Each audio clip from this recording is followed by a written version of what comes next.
We type our prompt on ChatGPT and in a matter of few seconds we have a response back. But what really happens in between?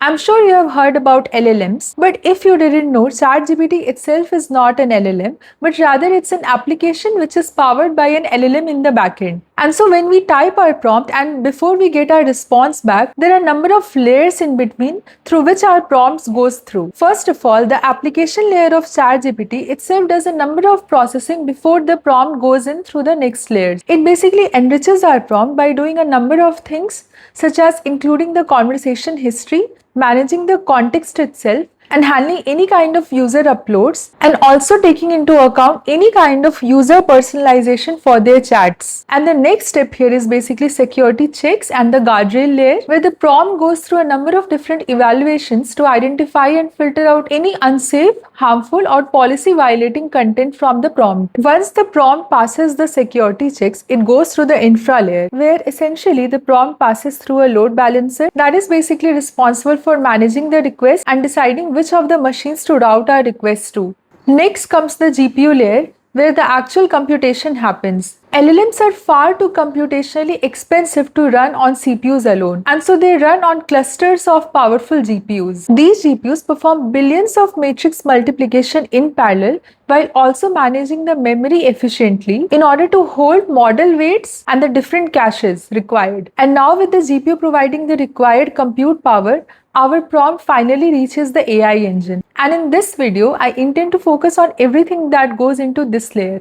Hi, my name is Jyotsna and welcome to the Hidden Layers. If you're new to my channel, I make videos on AI concepts right from the start of building the foundations to actually using it for practical use cases. And so if you're a student or a working professional from software background and looking to switch into AI roles, or you're just simply curious about how LLMs work, you're at the right place. And this video should be your entry point if you're following the Transformer series on my channel. And if you didn't know about Transformers, well, Transformers are the backbone architecture that powers almost every LLM that we see today. And since I mentioned that this video should be your entry point to understanding Transformers, what I mean is that this video is going to set a high-level premise for understanding how the different dots connect in the AI engine and how Transformers sit right in the center of it. So without any delay, let's get started. So first of all, as and when the prompt reaches our AI layer, the first component is called tokenizer. So tokenizer is like a pre-processing layer which converts our prompt into something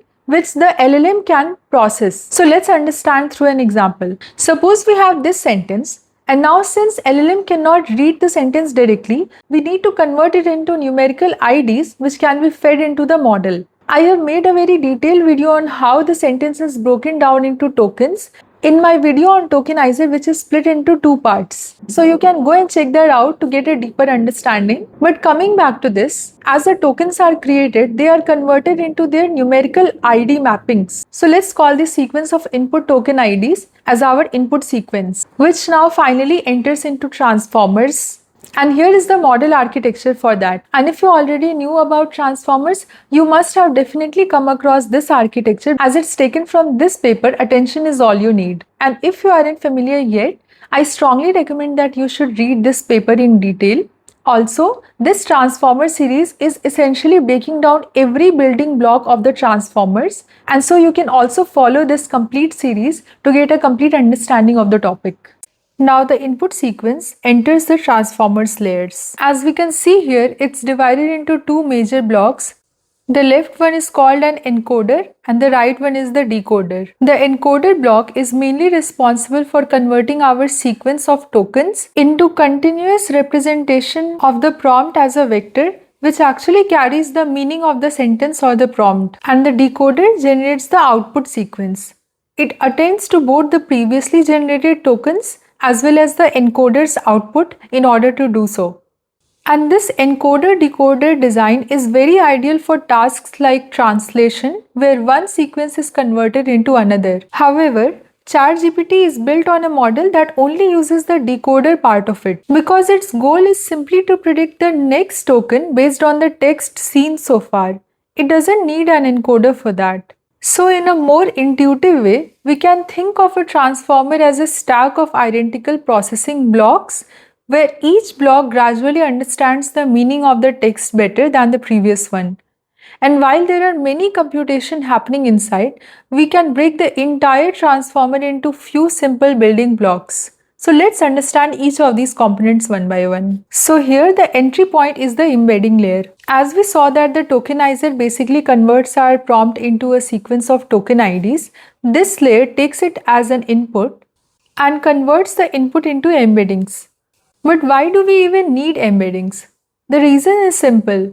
Words by themselves are just symbols, whether we represent it into word form or like a numerical ID form. Like for us, the word cat immediately carries meaning, but for a computer, it's simply a label with no inherent understanding. And since neural networks or our model can only understand numbers and not words, each token is looked up in an embedding table and converted into a dense vector of hundreds or even thousands of numbers. At first glance, these numbers don't even mean that much, but together they capture the semantic properties of that word. So during training, the model gradually learns these vectors so that the words with similar meanings end up close together in the embedding space. For example, here, cat and kitten are represented in this embedding space close together, while sit and sat are the two other words which are placed near to each other. This allows the transformer to understand semantic relationship between the words. And so this forms the foundation for everything that happens in the attention layer that follows. But even before these embeddings reach the attention layer, we have one more kind of embeddings to add to this. And that's this positional encoding. So far, our tokens are converted into embeddings. However, there is still a major problem. The embedding of a word only captures its meaning and it does not tell the model where that word appears in the sentence. So, for example, a sentence like the cat chased the dog and the dog chased the cat contains the same words but have completely different meanings because of their order. So to solve this, positional information is added to every token embedding.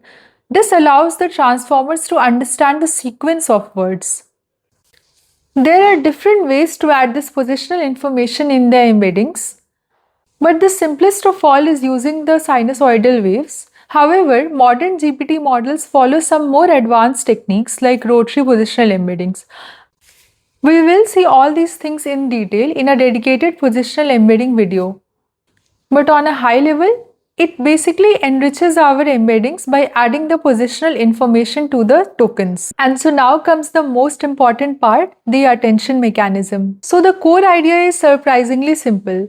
When we read a sentence, we do not emphasize on each word equally. Instead, for understanding a particular word, we put focus on some of the words in the sentence more than the others. And the transformers do the exactly same thing using the attention mechanism. For every token, it looks at all the other tokens and decide which ones to give more importance to in order to understand the current token. It then combines the information from all the words, giving more weightage to the important words and less weightage to the others. And as a result, every token gets a new representation where it carries its own meaning as well as the context in which it's appearing. And this simple mechanism is called attention. So let's try to gain more clarity through this example. Suppose we have this sentence, the cat sat on the mat, and now we try to create a contextual representation for it using the self-attention mechanism.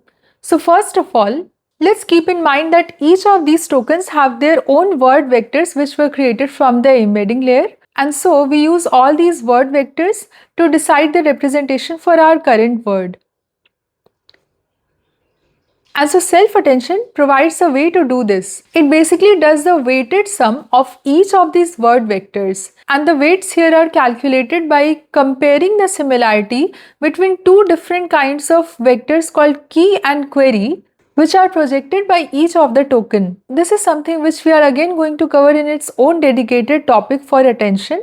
But coming back to this, essentially the entire attention mechanism is just calculating the weighted sum of all the word vectors in order to create contextual representation for each of the tokens. So far, I have already created detailed videos on tokenizer and embeddings, and so if you would like to get more details, you can go check them out. And likewise, even for the rest of the components which we are going to see today, we are going to have detailed dedicated video on each of the topic which is going to be part of this transformer series. And so in this figure, we can also see some additional things like add and norm. And there are also some additional connections here represented by these arrows. These are nothing but residual connections which actually help in training a deep network efficiently. And so in this add and norm block, add part essentially helps in adding the residual connection back to the output of the attention layer. This mainly ensures that the model preserves the original information while incorporating the new contextual information which has learned through attention. And the next word in it, norm,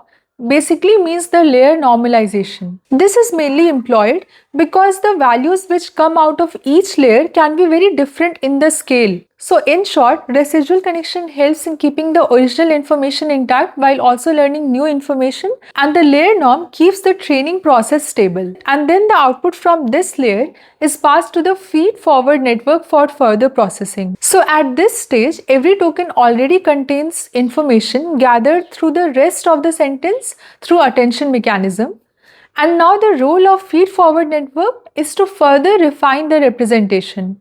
And unlike attention, which allows tokens to interact with each other, the feed forward processes each token independently, and it uses a small neural network to do so. It learns very complex patterns and strengthens those features and filter out the less important ones. And so you can think of attention collecting information from other words, while the feed forward layer focuses on each token to refine the information which they are carrying. And so once all these steps complete, the token representations become far richer than how it began. And moreover, this entire block which we discussed repeats n number of times, so you can imagine the complexity of information it learns during the training. And so now this was all about a brief overview of the transformers architecture. So what could be the possible next step here?